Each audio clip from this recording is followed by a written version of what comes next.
Hi hi ಎಲ್ಲರಿಗೂ ನನ್ನ ಪ್ರೀತಿಯ ನಮಸ್ಕಾರಗಳು. ಆಯಿಲ್ ಸರಿತಾ ಕುಕಿಂಗ್ ಆ್ಯಂಡ್ ವ್ಲಾಗ್ಸಿಗೆ ಎಲ್ಲರಿಗೂ ಸ್ವಾಗತ.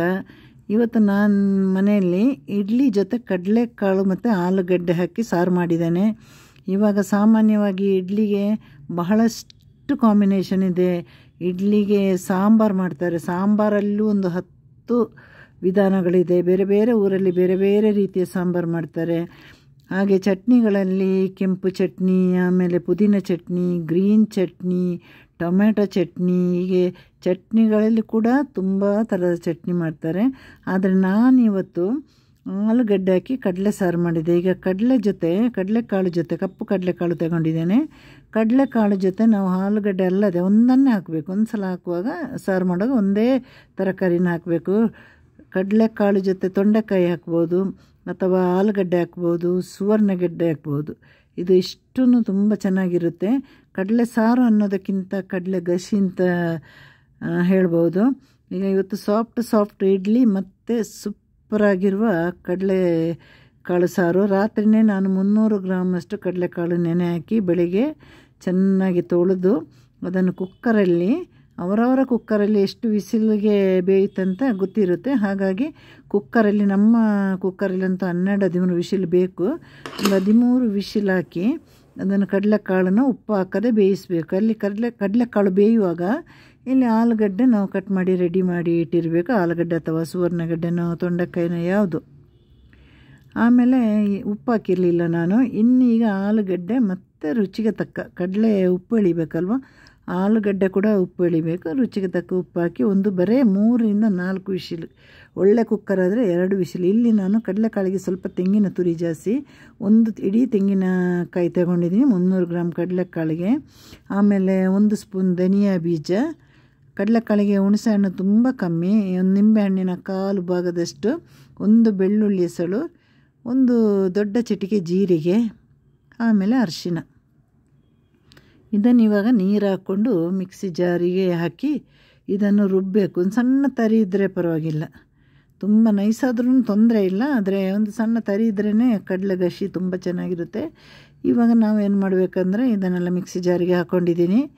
ಇದಕ್ಕೆ ಬೇಕಾದ ಇದು ಮುಳುಗುವಷ್ಟು ನೀರು ಹಾಕಿ ಇದನ್ನು ತರಿಯಾಗಿ ರುಬ್ಬಿ ತೆಗೀರಿ, ಅಥವಾ ನುಣ್ಣಗಾದರೂ ರುಬ್ಬಿ. ನಾನು ಚಿಕ್ಕ ತರಿಯಾಗಿ ರುಬ್ಬಿ ತೆಗಿತಾ ಇದ್ದೀನಿ. ಇವಾಗ ನೋಡಿ ರುಬ್ಬಿ ಆಯಿತು. ಆ ಕಡೆ ಕಡಲೆಕಾಳು ಮತ್ತು ಆಲೂಗಡ್ಡೆ ಕೂಡ ಬೆಂದಾಗಿದೆ. ಇದನ್ನು ಇನ್ನೊಂದು ಪಾತ್ರೆಗೆ ನಾವೀಗ ಹಾಕಿರಬೇಕು. ಯಾಕಂದರೆ ಕುಕ್ಕರಲ್ಲಿ ಮಾಡುವವರು ಕುಕ್ಕರಲ್ಲಿ ಮಾಡ್ಬೋದು. ನನಗೆ ಸ್ಟೀಲ್ ಪಾತ್ರೆಯಲ್ಲಿ ಮಾಡ್ತಾಯಿದ್ದೀನಿ. ಸ್ಟೀಲ್ ಪಾತ್ರೆಯಲ್ಲಿ ಏನೇ ಮಾಡಬೇಕಂದ್ರೆ ಪಕ್ಕದಲ್ಲಿ ನಿಂತ್ಕೊಳ್ಬೇಕು, ಸೀದು ಹೋಗೋ ಸಾಧ್ಯತೆ ಇದೆ. ಈಗ ನೋಡಿ ಕಡಲೆಯ ನೀರೆಲ್ಲ ನೋಡಿ, ಆ ನೀರಲ್ಲೇ ಕಡಲೆ ಸಾರು ತುಂಬ ಚೆನ್ನಾಗಿ ಬರುತ್ತೆ. ಆ ನೀರಲ್ಲಿ ಕೂಡ ನಾವು ಒಂದು ತಿಳಿಸಾರು ಮಾಡ್ತೀವಿ, ಕಡಲೆಗೆ ಟೇಸ್ಟ್ ಇರೋದಿಲ್ಲ.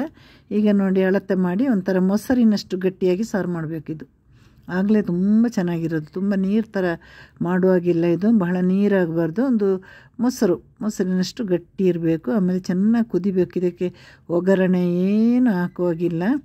ನಾನು ಗುಂಟೂರು ಮೆಣಸಿನಕಾಯಿ ಉರಿಯುವಾಗ ಮಾತ್ರ ಒಂದು 1/2 ಸ್ಪೂನ್ ಎಣ್ಣೆ ಬಿಟ್ಟರೆ, ಇದಕ್ಕೆ ಎಣ್ಣೆನೇ ಬೇಕಾಗಿಲ್ಲ ಈ ಸಾರಿಗೆಲ್ಲ.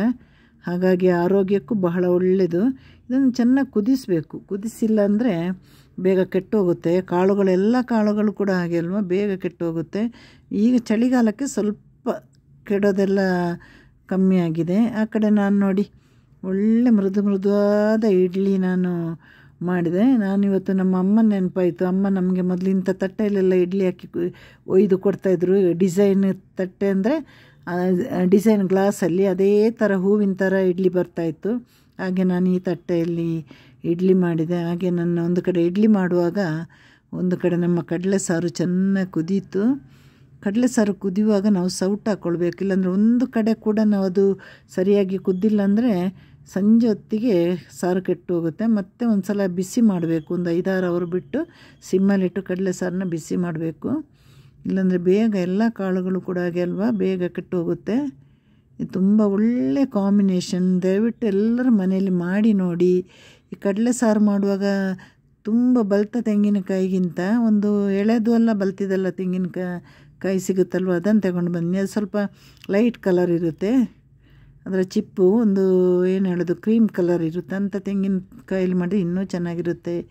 ಎಲ್ಲರ ಮನೆಯಲ್ಲಿ ಇದು ಮಾಡಿ ನೋಡಿ. ತುಂಬ ಸೊಗಸಾಗಿರುತ್ತೆ. ಆಮೇಲೆ ಹಾಗೆ ನನ್ನ ಈ ಬಡ ಚಾನಲ್ಗೆ ಕೂಡ ಸಪೋರ್ಟ್ ಮಾಡಿ. ನಿಮ್ಮೆಲ್ಲರ ಸಪೋರ್ಟ್ ಸಹಕಾರ ನನಗೆ ಬೇಕು. ಯಾಕಂದರೆ ನನಗೆ ಬರೀ ಸಬ್ಸ್ಕ್ರೈಬನ್ನು ಇಟ್ಕೊಂಡು ನನಗೇನು ಮಾಡಲಿಕ್ಕಾಗಲ್ಲ. ಬಹಳ ಕಮ್ಮಿ ಇದೆ ನನಗೆ ವಾಚ್ ಅವರೆಲ್ಲ. ನಾನು ಒಳ್ಳೊಳ್ಳೆ ಅಡುಗೆಯ ಜೊತೆ ದಿನ ಬರ್ತೀನಿ ನಾನು. ಮೊದಲು ನಾನು ಯಾರು ಅಂತ ನಿಮಗೆ ಗೊತ್ತಾಗಬೇಕು, ಅದು ನಿಮಗೆ ಗೊತ್ತೇ ಇಲ್ಲ. ಯಾಕೆ ನನ್ನ ಚಾನಲ್ ಯಾರ ಬಳಿ ಹೋಗ್ತಾ ಇಲ್ಲ. Tata bye, see you, take care, see you.